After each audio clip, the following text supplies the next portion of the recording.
That's what happens when you drive a fuel car and there's a discounted price somewhere.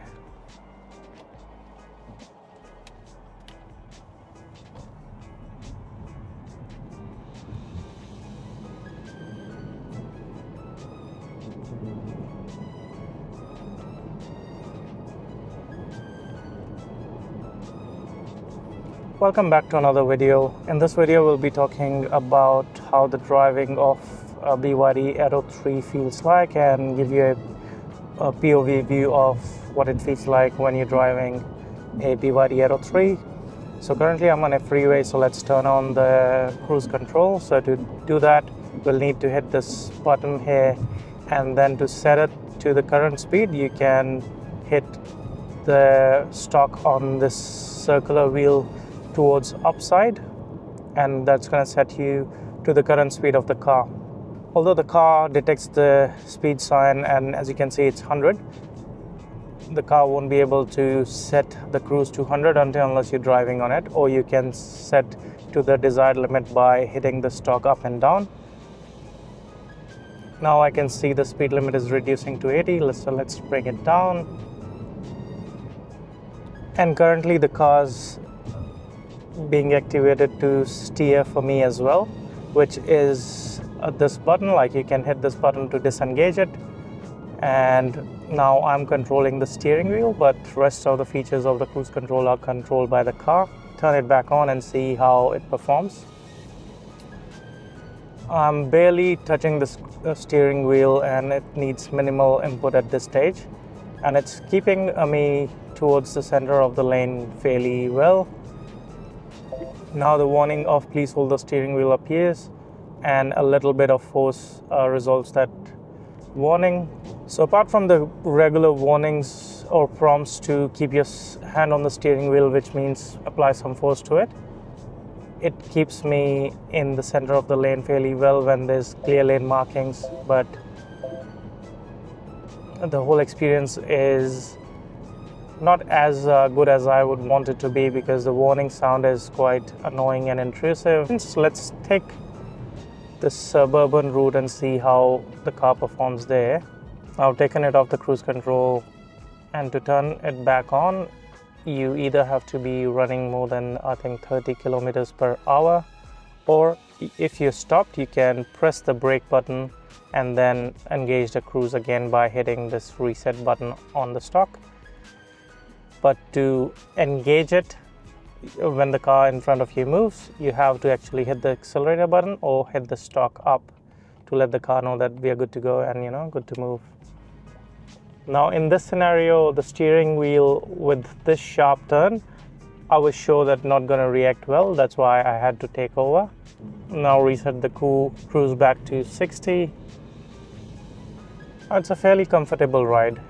Like, there's nothing to complain about in this suburban environment. Little bit of jerks here and there are controlled very well. Now as soon as you press the brake, the cruise control as well as the steering wheel control is disengaged, which is quite good.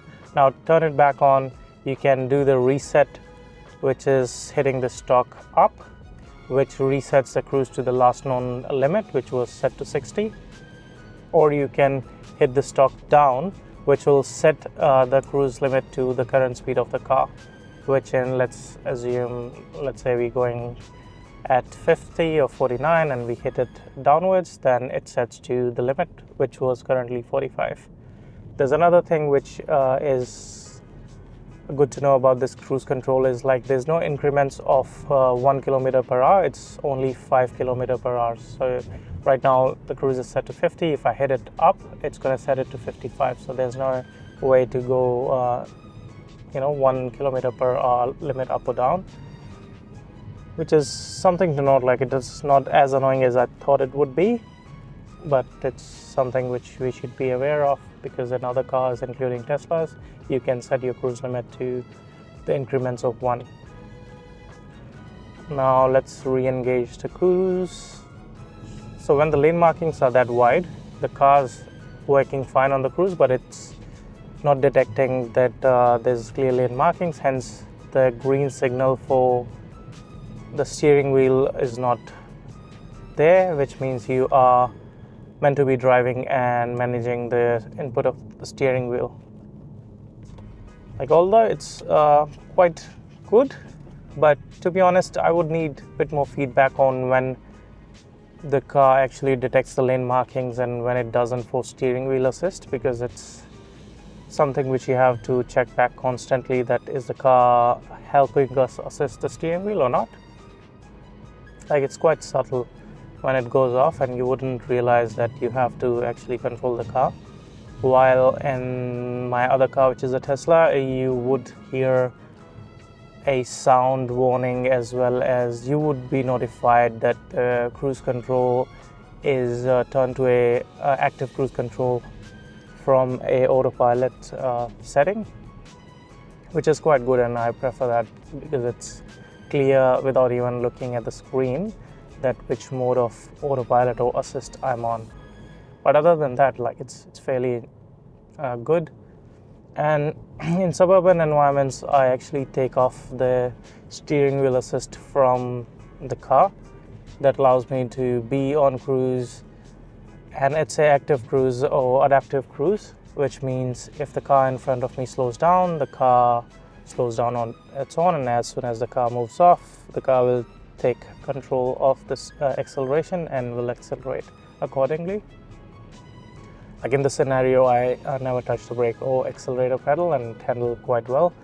With BYD, it's a bit of a hit and miss because at times when there's a sudden movement of the cars in front of us, BYD doesn't detect the car properly, and that just makes the scenario where you have to hit the brake abruptly, or you should be aware that the cars might not detect the car in front and act likewise. Now I've set the cruise back on 70 and turn on the steering wheel assist. Now let's bring it down to 60 because I can see the speed limit reducing to 60. And as you can see, it's working fine. Like, it's not the best system, but it's for sure not the worst of the systems that I've seen. And initially when I got the car, the wavy motion of going between lanes was way too much, and it was to the point that I preferred to keep the steering wheel assist off. But after a couple of updates now, it seems to be improved drastically, and it's enough to get used to. Like, because I have a reference Tesla, that's why it's not as easy for me to adapt to just this. But if that's the only car you drive and that's the only sort of assist you use, I don't think there would be much issues. At the end of the day, these are, I think, systems to help us drive more comfortably rather than relying entirely on the cruise control or adaptive cruise control or steering assist to take care of the driving. For that, I believe the full self-drive of Tesla is the closest system that can get to that autonomy, but even that's not there yet. So it might be a while before we see a perfect system which allows us to take a step back and let the car do all the driving. And look at that.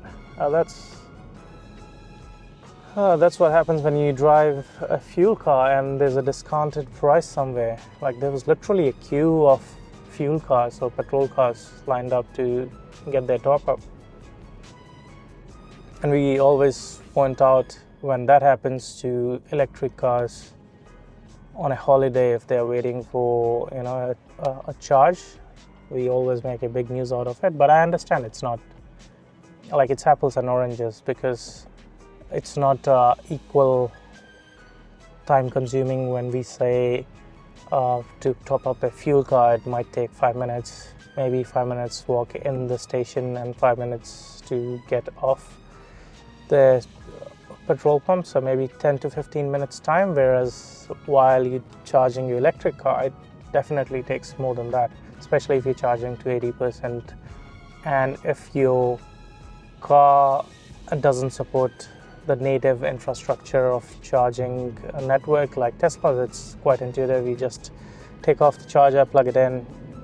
That's all you need to do. No input of any cards, you don't have to worry about the payment getting deducted from your card. It's always getting taken care of by Tesla via your account and the card that's linked to it.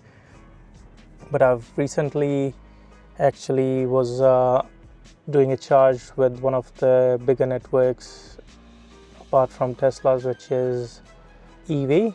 And before that, look at that, the van in front of us got a Tesla emblem at the back. So definitely the Tesla wave is catching up, and people are, if not anything, getting aware of that they are amazing cars and likewise want to drive one. Moving on to what I was discussing, I was actually charging my car at one of the EV stations near Gold Coast, and it turns out when I tried to stop the charge, because I needed a top up of like 50 kilometers or so, there was no option for me to stop the charge. And I was in my BYD. Like if you're in your Teslas, then in Tesla the screen gives you an option to stop the charge and disengage the charger, but with BYD there's no such option. And that was quite annoying because I was meant to be charging for, let's say, for $5 or so, but I ended up charging for way more than what I needed, and hence paid the premium of charging at a quick charger. And the solution around was that I had to call the customer care, which was part of the app. Like there was an option to call for help and they were able to sort it out, but that 10 minutes extra charge that I had to do because of inefficiency of the app, or because it was a error at their end, wasn't handled very professionally, to be honest. Like the person was there who said, oh, if you had the RFID with EV network, you would be able to disengage the charger. And I was like, yeah, that's okay, but in a sense, you're charging people to not know that they have to call you to disengage the charger. And if that's the case, like you can easily put a warning on the app. It's not that hard from what I understand about how the apps work. Like if you know there's an issue, you should be able to sort it out. That's fine, but you should have a resolution in place just in case someone tries to use your app prior to that. But that's where Tesla shines, and their charging network, along with the efficiency and the reliability of, if there's a Tesla charger, most probably it's going to work on your Tesla. Like I've never come across a Tesla charger which is broken and haven't been repaired forever, which is not as unseen in other charging networks.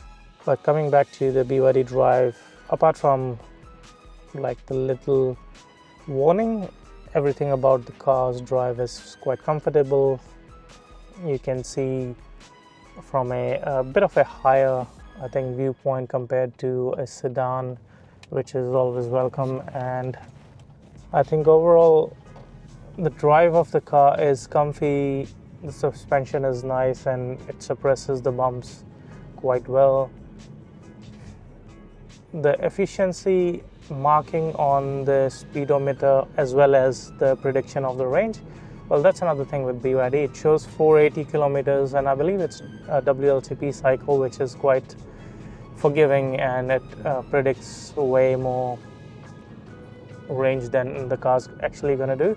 But that could be quite a shock if you are driving from one side of the city to the other side, and for whatever reason you have to drive back to the other side, which I was unfortunately part of the situation, and that's why I was charging at one of those EV chargers.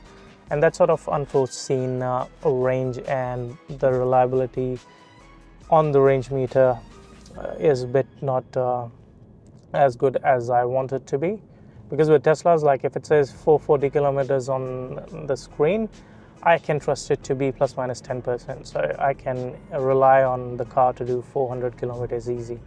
With this car, that wasn't the case. It was showing me 370 something kilometers of range, but when I reached halfway, it was already less than 150 left. So that was quite a different experience.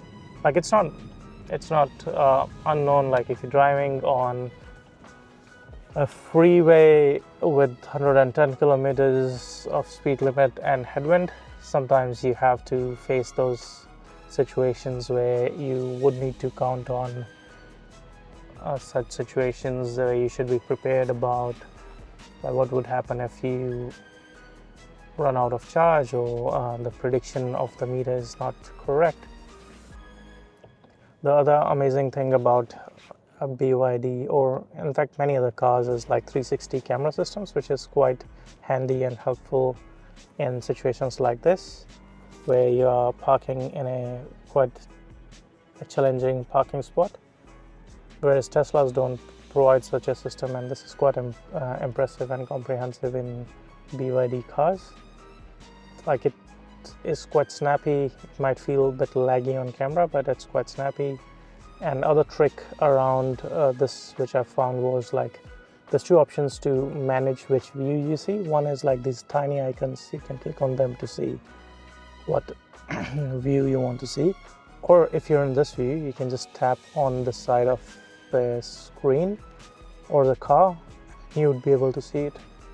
If you click on top of the car, you would see what was underneath when the car moves over, so it saves the camera feed, and that allows us to see what was underneath. And if there's a bump or there's a pothole, then you would be able to wave around it, or maneuver around it. Like, I've had my BYD Atto 3 for over, I think, 5 months now. We bought it in late December, so it's been quite a long journey if you think about it. And it's not our first EV, so we've had experience with the things that makes EVs great. And the first thing that would need to be discussed is how amazing it is to have a 360-degree camera in your car, and how easy it makes the driving experience when it comes to maneuvering from tight parking spaces like the one that we were at. And today it's quite a good atmosphere as far as drivability is concerned. I just need to wear my sunnies because it's quite sunny here in Brisbane, and that's just Brisbane weather. Like, it's winters in Brisbane, it's supposed to be quite warm, but in bright daylight it's 21 degrees, and although I'm wearing a jacket, but I don't think it's needed as soon as you step outside the car or your house. But coming back to the drive, in today's video, let's focus on the features, especially the cruise control, how it works, what it feels like, and how the overall experience of BYD Atto 3 is.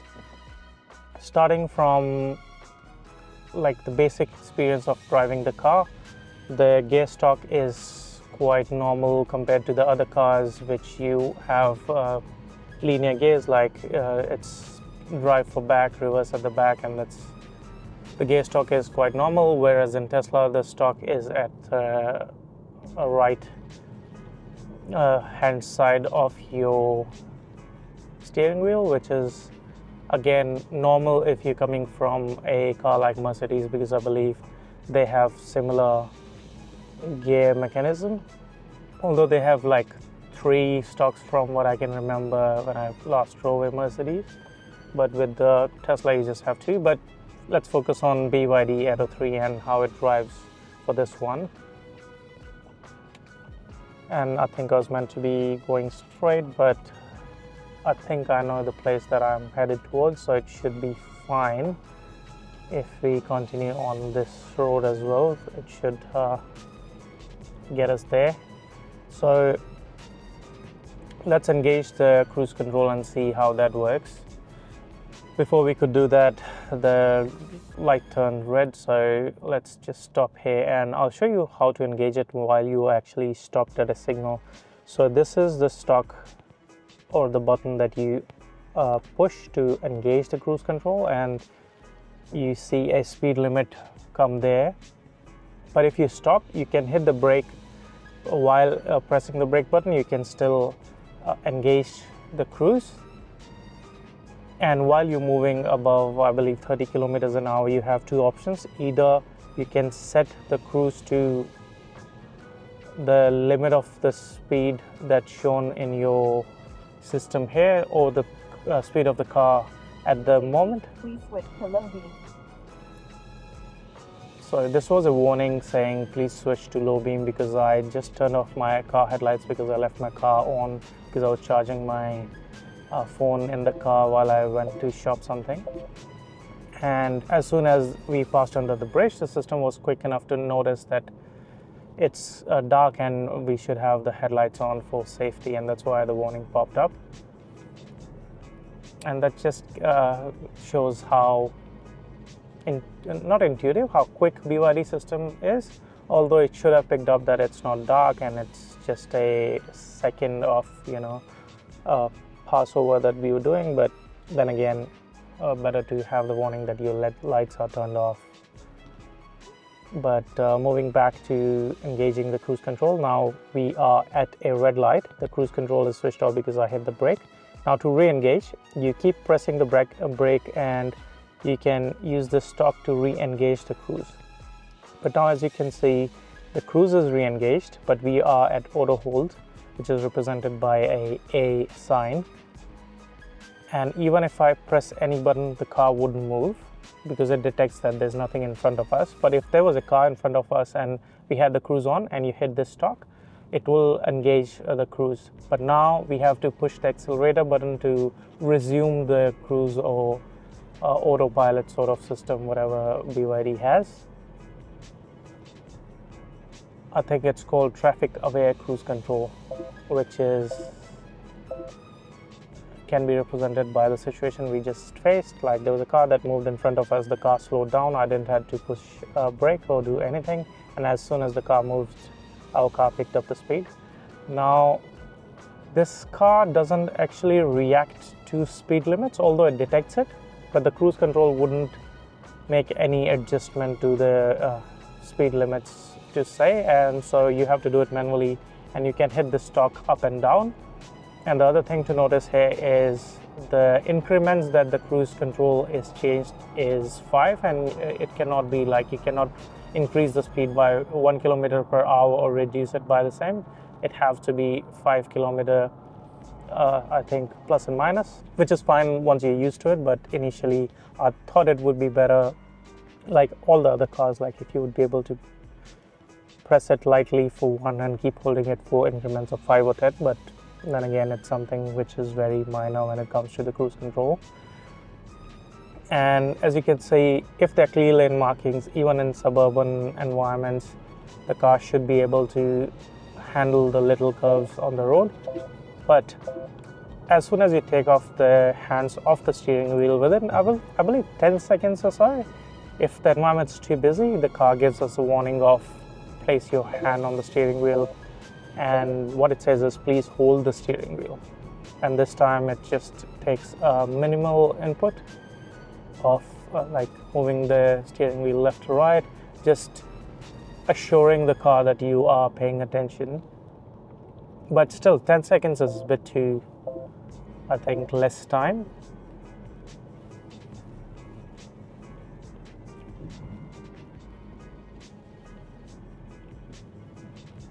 But the good part is the car slows down and it picks up the speed. If the car in front of us moves within 3 seconds of it stopping, I'll show you. If it happens that the car just stays there, then the car does have the cruise control on, but it sort of pauses itself. And to resume it, you have to do either press the acceleration button to let the car know that it's safe to move, or you can hit this stalk for the car to move and resume the cruise, which is okay once you get used to it, but it's quite annoying, especially if you're switching between 2 cars and one of them is Tesla, because Tesla does pick up whenever the car in front of us moves, but this one you have to remember to hit the stalk after 3 seconds. And the 3-second window is quite small. Like if it was even 5 seconds, it would make a difference. But moving away from the cruise discussion, the overall ergonomics of the car allows the car to be a bit more relaxed, and it handles the bumps on the road quite well. Like it's not too bouncy like I thought it was initially. Like when I initially got the car, I thought the car is just bouncing around and it's going to be quite annoying, and it was making me car sick for like the first couple of days, but thankfully that got resolved. And now I don't feel that sort of vibe, which is good.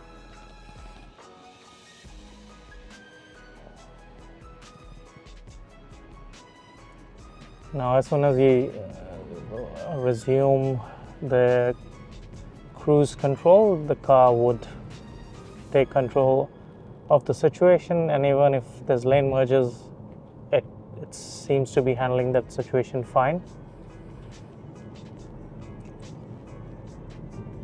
And there are a couple of other things which you need to know when you're driving a BYD as your primary electric car, that the range limit shown on the car is not as accurate as you would hope it to be. I understand it's WLTP cycle, which is quite forgiving, but it shows 480 kilometers when it's fully charged. But if you get 350 kilometers out of it, you'd be in the right ballpark of what the car's actually delivering.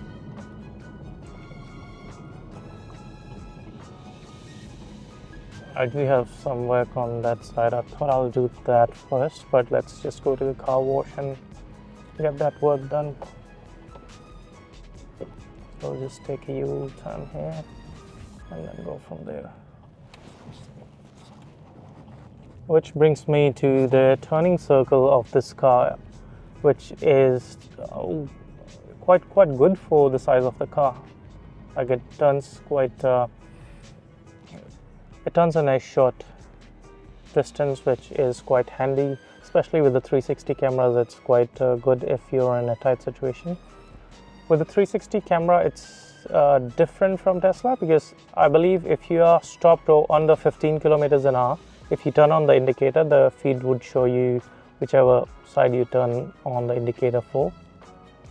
But as soon as you turn off the indicator or go beyond 15 kilometers, the feed doesn't show. I wish it was for more than that, because in Teslas, as soon as you indicate, doesn't matter if you're going 100 kilometers an hour, it will show you your blind spot camera, which is amazing. And with this, you do have blind spot detection on the mirrors though, which is handy when in situations like when you're reversing. It does have reverse detection or traffic detection when you're reversing the car, and the indicators of like there's someone at the back starts to blink, which is quite handy to know if you are reversing in a tight spot, or if you're reversing and there's no clear visibility. You would be able to see and get some help there. Now coming back to the navigation of the car, the default navigation app is okay to use. It's not bad. It's not I think anything special. But if you don't want to use this and you are familiar with using your Apple CarPlay, you have an option to do that as well. So as soon as you plug in your device, for I think Apple devices, it's still not wireless. You have to plug in your wire. With Android, you can have the CarPlay as a wireless option, or Android Auto, they call it, which is quite good.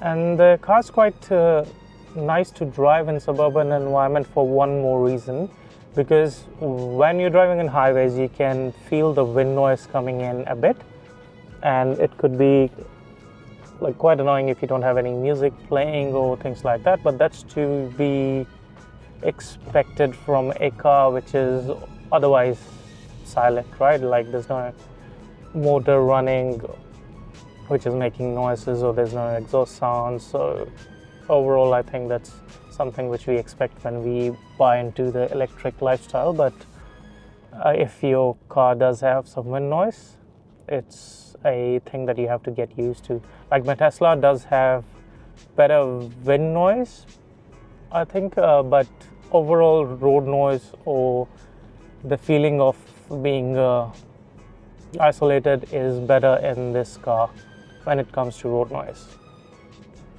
So, but the newer Tesla seems to be something which I believe fixed that issue, and they are way more quieter, and that makes the car feel more premium.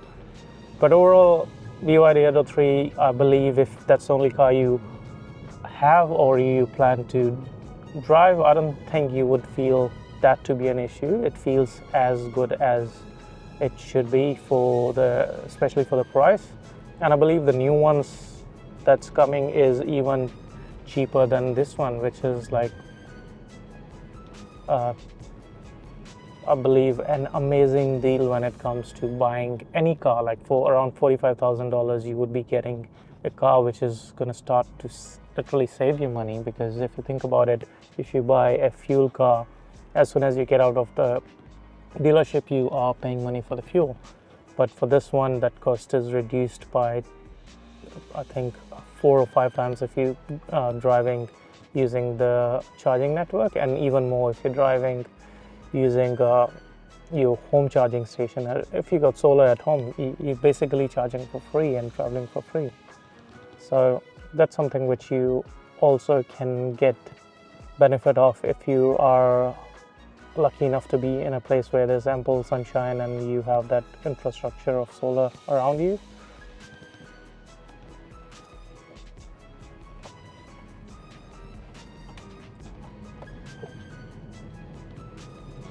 Now, the car actually drives better when it's a dry environment, but as soon as there's any bit of rain or the roads are wet, then the tires just gives up because there's too much torque for them to handle, and they skid quite a lot. But given the same scenario, if the car is skidding on a wet environment, it doesn't feel unsafe, which is to complement the car's system to compensate for that skid. Because even if one of the tires is skidding, the car is handling that and composing quite well, which I'm sure is gonna be even better when I upgrade the tires to something which does have better tread, because the default Batman tires are known for not being super grippy, especially when it's wet. Otherwise it's fine. Like if you're driving in scenarios like this one, it's fine. And as soon as the scenario or the situation is wet, I would recommend just turn on the mode of the car to be on eco, and there's a switch near your gear lever where you would be able to change the setting of your car mode, and that allows you to be driving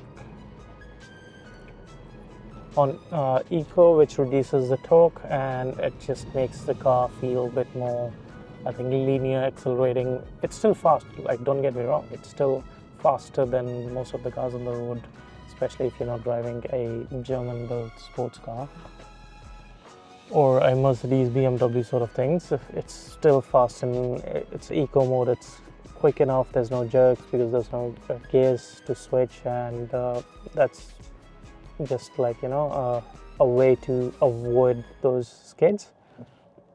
But apart from that, the driving experience of BYD Atto 3 is quite good.